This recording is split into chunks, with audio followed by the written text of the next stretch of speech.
Good news है, आ जाओ सब। क्या गुड न्यूज है मैम? आज ऋषभ ने अवार्ड जीता है, best romantic RJ of the year.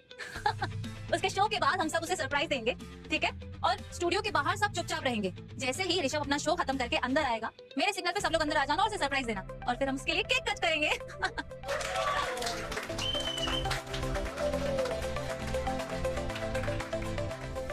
Award तो मिल गया, पर उसका जो एटीट्यूड है स्काई है, उसका क्या करेंगे? ये सरप्राइज पार्टी में हमें क्यों घसीट रही है ख्याति मैम? ऋषभ का एटीट्यूड मुझे लेगा। क्या नीचे स्टूडियो तुम्हारा? अरे रुकिए सर, ऐसे जा नहीं सकते आप। अरे मैं सीआईडी साहब, हाथ छोड़ो मेरा। सीआईडी? क्या हुआ, कोई प्रैंक है क्या? लगता है ख्याति मैम का सरप्राइज थोड़ा ज्यादा ही रियल है।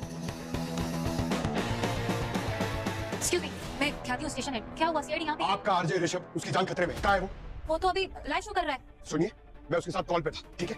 उसने मुझे हेल्प के लिए आवाज दी और फिर फोन कट हो गया। आप लोगों को कुछ पता नहीं है? सिग्नल चेक करती हूँ मैं, एक मिनट। सिग्नल चेक करने का टाइम नहीं है यहाँ पे मैम। वो कहाँ पर है, मुझे उसके बाद लेके चलिए अभी। वो अंदर रिकॉर्डिंग में आ जाएगा।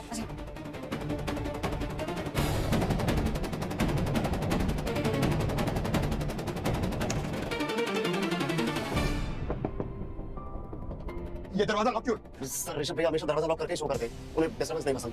चाबी है? चाबी किसके पास है? शैलेश कभी। जी मैडम। ऋषभ, ऋषभ, ऋषभ, ऋषभ, ऋषभ भैया, ऋषभ, ऋषभ, ऋषभ। एक मिनट, कोई हाथ नहीं लगाएगा। सब लोग बाहर जाइए, बाहर जाइए। किसी भी चीज को कोई हाथ नहीं लगाएगा और कोई कहीं भी नहीं जाएगा, ठीक है? ऋषभ। सब बाहर जाइए आप, प्लीज।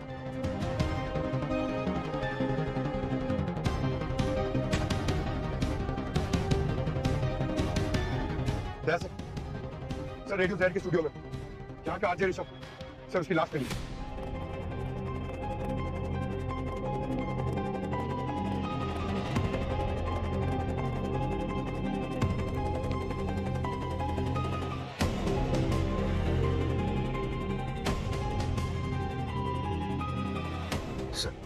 सर जब मैं यहाँ पर आया तो उसकी बॉडी यहीं पर थी और रेडियो शो पे ये बोल रहा था कि मुझे बचाओ ना, मुझे मार देंगे।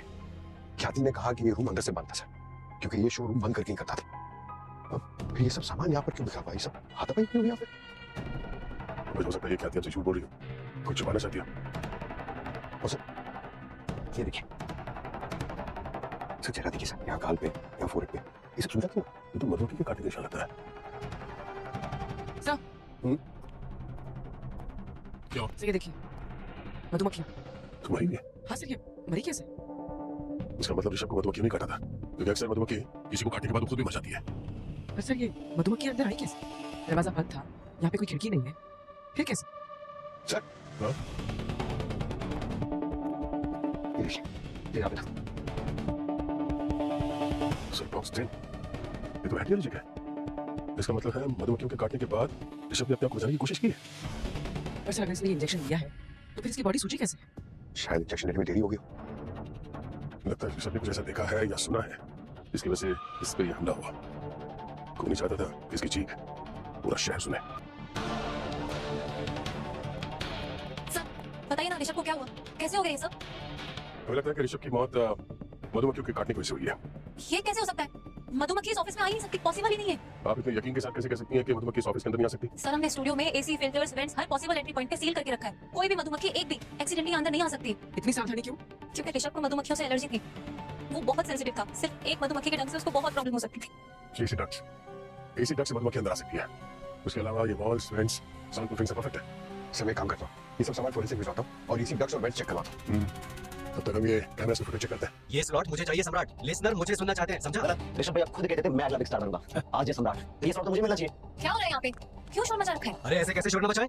समझा इसे? क्या क्या चल क्या रहा है? सर ये दोनों आरजे करण और आरजे सम्राट हैं, दोनों ऋषभ के स्लॉट के लिए लड़ रहे हैं। टॉप स्लॉट है ना, प्राइम टाइम, इसलिए। सर ऋषभ भैया मेरे लिए मेरे बड़े भाई जैसे थे, मैंने जो कुछ भी सिखाया ना, आज ये बनना, शो चलाना, सब उन्हीं से सिखाया। तो मैं चाहता हूँ ये टाइम स्लॉट उनकी लेगेसी के साथ जिंदा रहे, तो ये टाइम स्लॉट तो मुझे मिलना चाहिए। तुम्हें क्या प्रॉब्लम है? सर मुझे ऑन एयर जाना सर मैं आपसे बाद में बात करता हूँ सर, मेरा एक्चुअल शो का टाइम हो गया sir. Sir show the time पे स्टार्ट नहीं हुआ तो ऑडियंस चैनल चेंज कर देगी, और आजकल इतना पेशेंस किसके पास है सर? एक्सक्यूज मी, मुझे भी थोड़ा सा काम है। Excuse me. सर इतना बड़ा हादसा हो गया और यहाँ पर किसी को कोई फर्क ही नहीं पड़ रहा, सब अपने अपने लगे हुए हैं। इस ऋषभ के बारे में पता करो, उसके दोस्त, उसके दुश्मन, सब कुछ पता तो चले ऋषभ चीज क्या थी जिसके मरने से यहाँ पर किसी को कोई फर्क नहीं पड़ा। तो सर ये तुम्हारे कहने का मतलब है कि एसी के डक्ट में ना कोई मधुमक्खियां थी या मधुमक्खी की ट्रेसेस? बिल्कुल बस। इस ट्रक में कहीं भी मधुमक्खी का कोई जरा सा भी पंख का टुकड़ा भी नहीं, और ना ही इस ट्रक में ऐसी कोई जगह है जहाँ से मधुमक्खी अंदर घुस सके, कोई रास्ता नहीं। मगर सर इतनी सारी मरी हुई मधुमक्खियां वहाँ उस स्टूडियो के बंद कमरे में आई कैसे? और इस ऋषभ ने अपने आप को बचाने के लिए वो एंटी एलर्जी इंजेक्शन भी लिया था, वो भी काम नहीं किया। काम तो तब करता ना दया जब वो इंजेक्शन लेता, उसने एंटी एलर्जी डोज ली नहीं।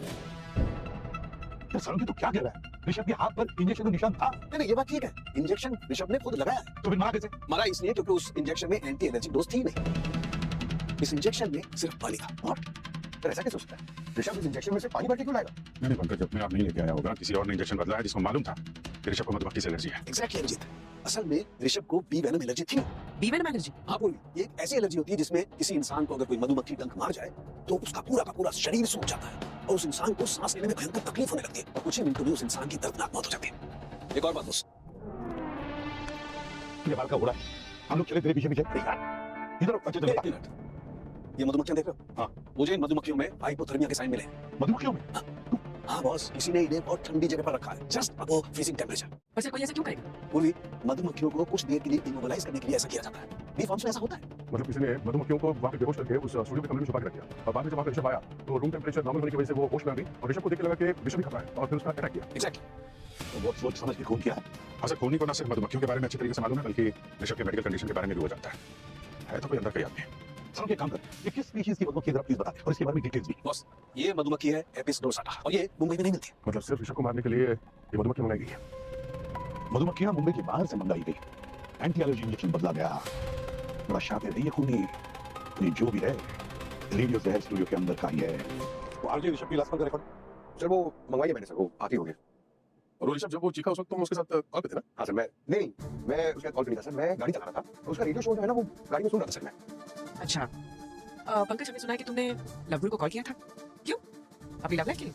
मेरी लव लाइफ नहीं, एक्चुअली मेरा एक दोस्त है सर, उसे ना लव लाइफ में इशू है तो इसलिए उसके लिए एडवाइस ले रहा था। अच्छा एडवाइस ले रहे थे, लेकिन अभी तुमने अपना शो सुन रहे थे, कॉल नहीं किया था तुम? बोलो।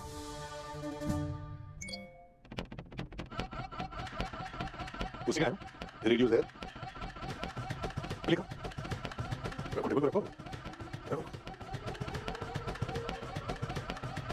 हाय आरजे ऋषभ, मैं पंकज बोल रहा हूँ, एक नॉर्मल आदमी, आई मीन एक आम आदमी। प्यार में पड़ा आदमी कभी आम नहीं होता पंकज जी, आप बहुत खास हो। बताइए क्या प्रॉब्लम है आपके दिल की?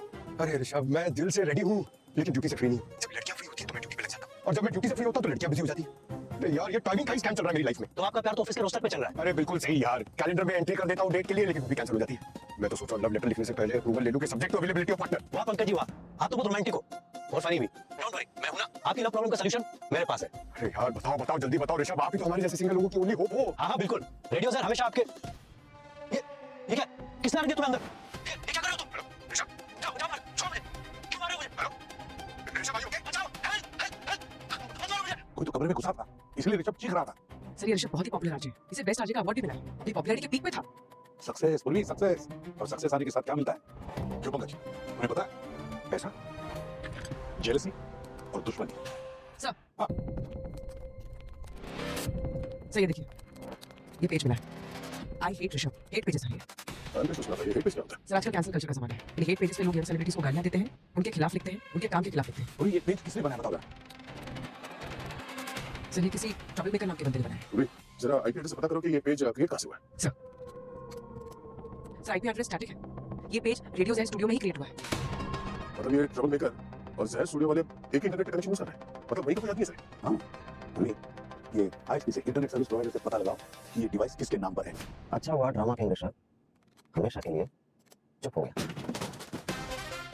कौन है? दरवाजा तोड़ गया। हमारे पास क्या होगा?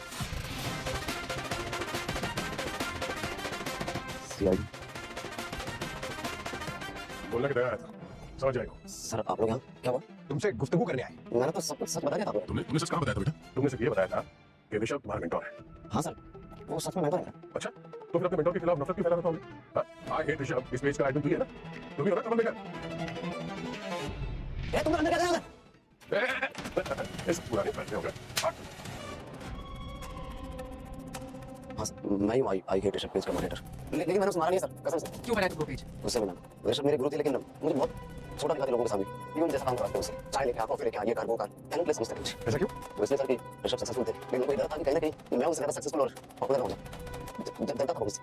क्यों? क्योंकि सर 2 महीने पहले मेरा शो के ऋषभ के साथ इतना हिट हो गया था, लेकिन बाद में ऋषभ ने मेरे ट्रस्ट से टाइटल को हटा दिया। बस सम्राट, अब और नहीं, मैं जा रहा हूँ, मैं अब और यहाँ काम नहीं कर सकता। अरे सुनना यार, तू क्या हो गया तुझे अचानक से? ऐसी बातें क्यों कर रहा है? हमारा शो मुंबई में साला जबरदस्त परफॉर्म कर रहा है और ऐसे टाइम पे तो शो छोड़ देने की बात कर रहा है। लिसनर बढ़ते जा रहे हैं हमारे दिन ब दिन। लिसनर्स बढ़ रहे हैं, ये मौत के केसेस। तूने मुझे पहले क्यों नहीं बताया कि मेरे से पहले तेरे 5 राइटर्स मर चुके हैं? क्या क्या बोल रहा है तू ये सब? किसने बोला? मुझे छोड़कर पूरा ऑफिस जाता है, पूरा स्टाफ बात कर रहा है इस बारे में। देख यार, मैं कोई रिस्क नहीं लूंगा, मुझे अपनी जॉब से ज्यादा अपनी जानकारी है। मैं किसी कंटेंट स्टूडियो का पार्ट नहीं बन सकता। अरे सुनना क्या क्या वो सम्राट राइटर भाग गया? क्या बोला था मैंने तुझे? बड़ा आरजे बनना सबके बस की बात नहीं। अच्छा, तो तूने उसके दिमाग में उल्टी सीधी बातें डाली है ना? और क्या क्या बोला तूने उसे?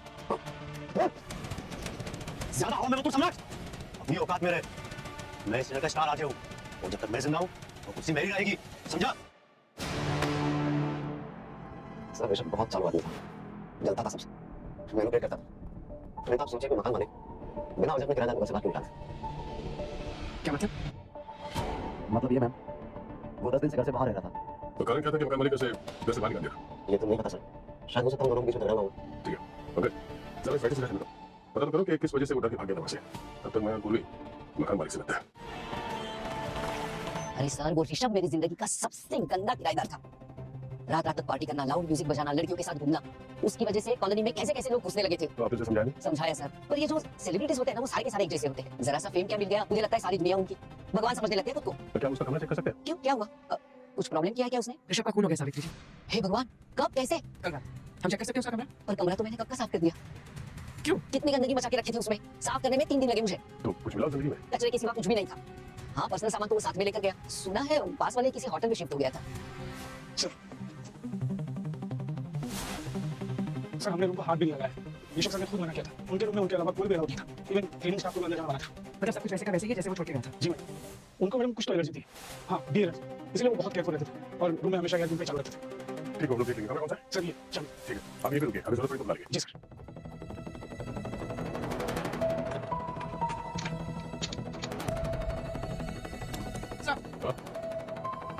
सर ये देखिए, ये तो पूरा फैशन शो है। सब महंगे महंगे ब्रांड्स, टैग भी लगा हुआ है। अरे बाप रे, 2,80,000 रुपए का जैकेट, इतना महंगा जैकेट। ऋषभ की शादी तो नहीं थी, ये महंगे कपड़े खरीदने के पैसे कहाँ से आते हैं? सर हमने इसका बैंक अकाउंट भी तो चेक किया था, ऐसे कोई अमाउंट का कोई ट्रांजैक्शन था ही नहीं। अगर क्रेडिट कार्ड यूज किया होता तो चेक में तो दिखाई देता। इस तरह सर हो सकता है ये फेमस आर्टिस्ट बनने के बाद उसे कोई स्पॉन्सर मिल गया। स्पॉन्सर नहीं, कोई स्पॉन्सर नहीं है। लगता कोई तो है जो ऋषभ को ये कपड़े गिफ्ट कर रहा है। एक काम करो, ये जो ब्रांड्स हैं इनके साथ कनेक्ट करो, पता करो कौन है जो इस तरह के डिजाइनर जैकेट खरीदता है हमसे। सर ये देखिए, कोई लेटर है, लव लेटर। आजकल के टाइम में लव लेटर, इंटरेस्टिंग। मैडम ख्याति, है सर, आप लोग केस में कुछ प्रोग्रेस हुई? प्रोग्रेस तो तब होती है ख्याति जब सच बोला जाता है। मैं कुछ समझी नहीं। आप एक बात बताइए, आप ऋषभ को कितनी अच्छी तरह से जानती थी? ऋषभ मेरा बेस्ट आर्टिस्ट था, रेडियो शहर की पहचान था वो। मैं उसे बहुत अच्छी तरीके से जानती थी। अच्छी तरीके से जानती थी, इसलिए उसके लिए इतने महंगे महंगे गिफ्ट्स देती थी आप? मतलब लाखों के jackets, designer wears. Sir Rishabh एक आर्टिस्ट था और आर्टिस्ट को पैम्पर करना पड़ता है, इसलिए बस उसे कभी कभी गिफ्ट दे देती थी। आपने उसे गाड़ी भी गिफ्ट दी थी, वो भी ड्राइवर के साथ? वो तो ऋषभ को भी एलर्जी थी और पब्लिक ट्रांसपोर्ट में ट्रैवल करने से डर लगता था, और ड्राइवर इसलिए क्योंकि उसे ड्राइविंग नहीं आती थी। और ऋषभ स्पेशल था, मैं बस चाहती थी वो खुश रहे। और मैडम, ये लव लेटर भी दिया है आपने उसे खुश रखने के लिए? देखिए मैडम, सीआईडी झूठ पे ज्यादा टाइम नहीं वेस्ट करती। आपकी भलाई इसी में है कि आप सच बता दें। सर मैं ऋषभ से प्यार करती थी, पर उसने कभी मुझ में इंटरेस्ट ही नहीं दिखाया। क्यों? अच्छा, ऋषभ का कोई करीबी, कोई हमराज जिससे वो अपने दिल की बात शेयर करता हो? उसका ड्राइवर सुखी ऋषभ से बहुत मानता था, शायद उसे कुछ पता हो। सुखी ड्राइवर जिसे आपने रखा था? क्या बात है? एक अपडेट, सम्राट का राइटर मिल गया अपने गांव में, यूपी में। उसने बताया है किसी ने उसे धमकाया था। अच्छा, किसने? ऋषभ का ड्राइवर सुखी। ओह, अभी सुखी। ओके, पता करिए सुखी अभी कहाँ है? Okay sir.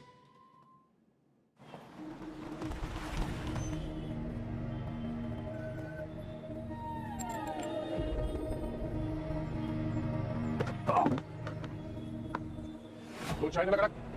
और एक बिस्किट का पैकेट भी दे दो। तुम्हें लगता नहीं है कि तुम्हें दुख है अपने मालिक ऋषभ पे जाने का? अरे क्या नाटक करे? कौन है तुम लोग? बैठ जा, बैठ जा।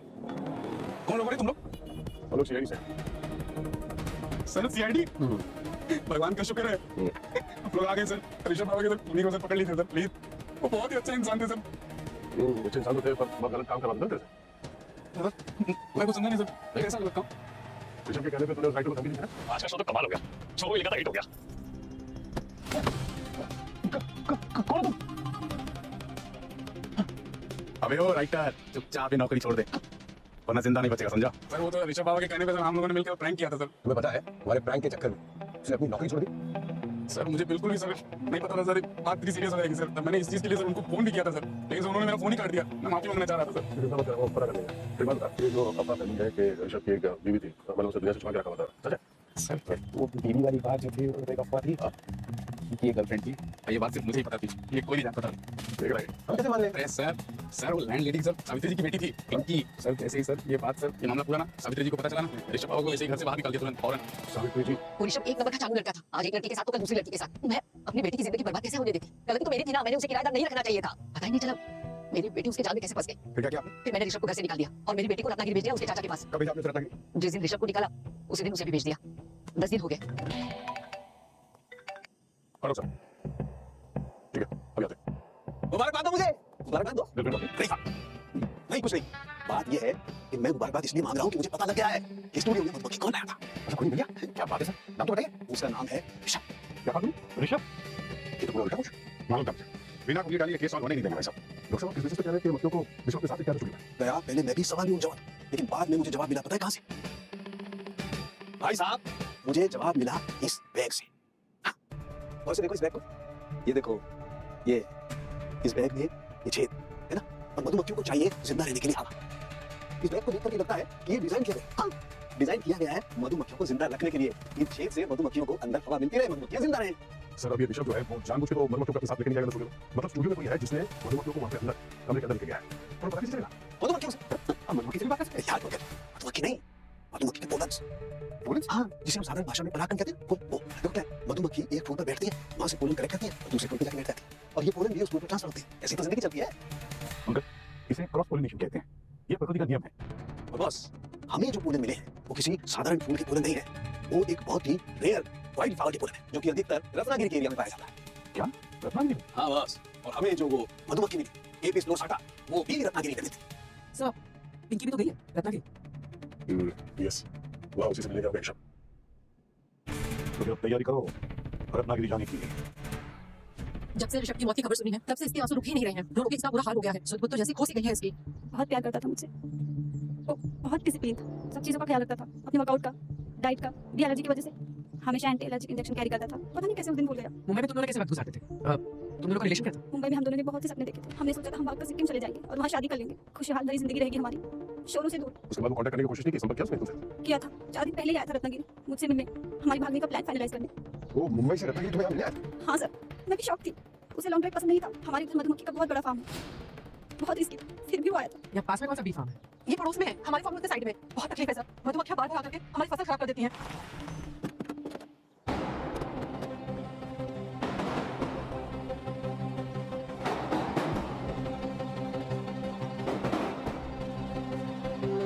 एक्सक्यूज मी, अरे कोई है क्या?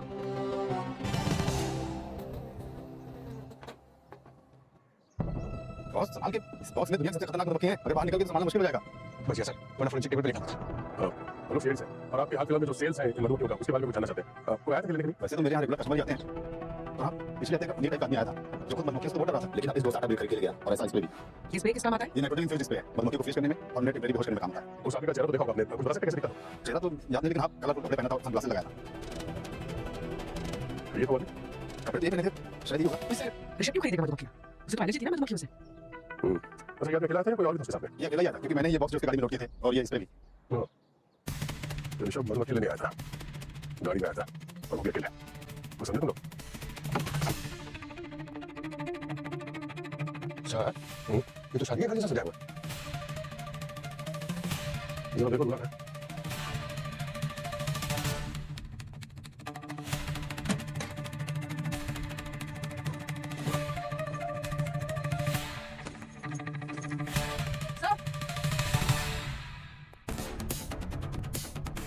तो ये देखिए, ये तो बिल्कुल ऐसे कपड़े जैसे हमें ऋषभ के होटल रूम में मिले थे, ब्रांडेड। सर ये दीपा वाला भी तो यही बात कर रहा था कि ऐसे ही जाके था। अरे अरे अरे ये देखिए सर, कमाल है, सुहागरात के लिए सेल से जाके रखा है। सर ये देखिए शादी का कार्ड। तारीख को आज की है, और अभी तक कोई रिसेप्शन खत्म नहीं होगा।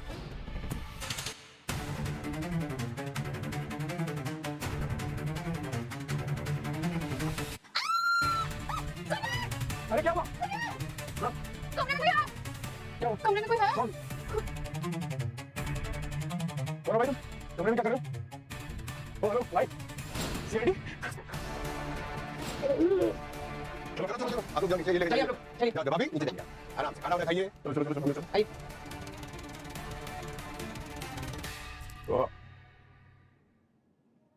वाह फार्म हाउस के मालिक, उसे बताया था कि ऋषभ आया था मधुमक्खी लेने के लिए। अकेले आया था रत्नागिरी गाड़ी चला के, जबकि ऋषभ उसे ड्राइविंग नहीं आती। प्लानिंग तो बहुत अच्छी की थी तुम, काबिले तारीफ, बस एक गलती कर दी। जब ऋषभ अपनी गर्लफ्रेंड के साथ रत्नागिरी में था तब तो उसकी गाड़ी ले जाकर उसी के मार्ग का सामान खरीदे थे। जिस थाली में खाया उसी में छेद किया। जो किया तूने तुम्हारे के साथ ऐसा? अपनी शादी के लिए पैसों की जरूरत थी सर, इसी सिलसिले में सर ऋषभ बाबा के पास में पैसों के लोन के लिए गया, सोचा पैसे मिल जाएंगे, लेकिन ऋषभ बाबा ने सीधा मना कर दिया। उन्होंने कहा कि पैसे नहीं है, ऊपर से सर ज्ञान भी दिया, बोला कि सर पैसे तो अपने लिमिट में खर्च किया कर। सर ज्ञान रेडियो पे अच्छा लगता है सर, असल जिंदगी में नहीं सर। बस इतनी सी बात के लिए तुमने खून कर दिया उनका।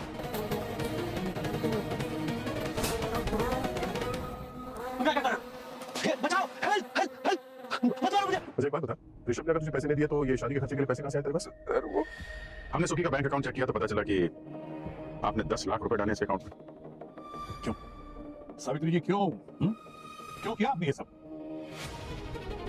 जब मुझे पता चला कि घर से निकालने के बावजूद भी ऋषभ मेरी बेटी को रत्नागिरी में जाके मिलता है, मेरे पास कोई चारा नहीं था उसे बांधने के सिवा। आप जानती थी कि सुखी ऋषभ के सबसे करीबी था और इसलिए आपने उसकी मदद ली। आप ये भी जानती थी कि सुखी को शादी करने के लिए पैसों की जरूरत थी और ऋषभ ने उसे पैसे देने से मना कर दिया था। और पैसा सबसे बड़ा मोटिव होता है सावित्री जी, किसी का फोन करने के लिए, और आपने सुखी का इसी बात का फायदा उठाया। आप ही बताइए सर, जब मुझे पता चला कि मेरी बेटी ऐसे लड़के से प्यार कर रही है जिसने कई लड़कियों की जिंदगी बर्बाद की है, क्या मैं मेरी बेटी को उसके साथ जाने देती? आपने ऋषभ को क्यों मारा? वो मुझसे प्यार करता था। 4 महीने भी नहीं हुए तुम्हें दोनों को मिलकर, क्योंकि 4 महीने में किसी का सच किसी का इरादा कुछ भी समझ में नहीं आता है। मैं और तुम्हारे पिताजी 30 साल एक साथ रहे, लेकिन एक दिन तुम्हारे पिताजी हमें छोड़कर चले गए। तभी मुझे पता चला कि प्यार कभी भी धोखा दे सकता है। मैं तुम्हें उससे बचाना चाहती थी बेटा। सावित्री जी, कोई भी इंसान बुरा नहीं होता, बुरी होती है उसकी सोच, गलत होती है उसकी सोच।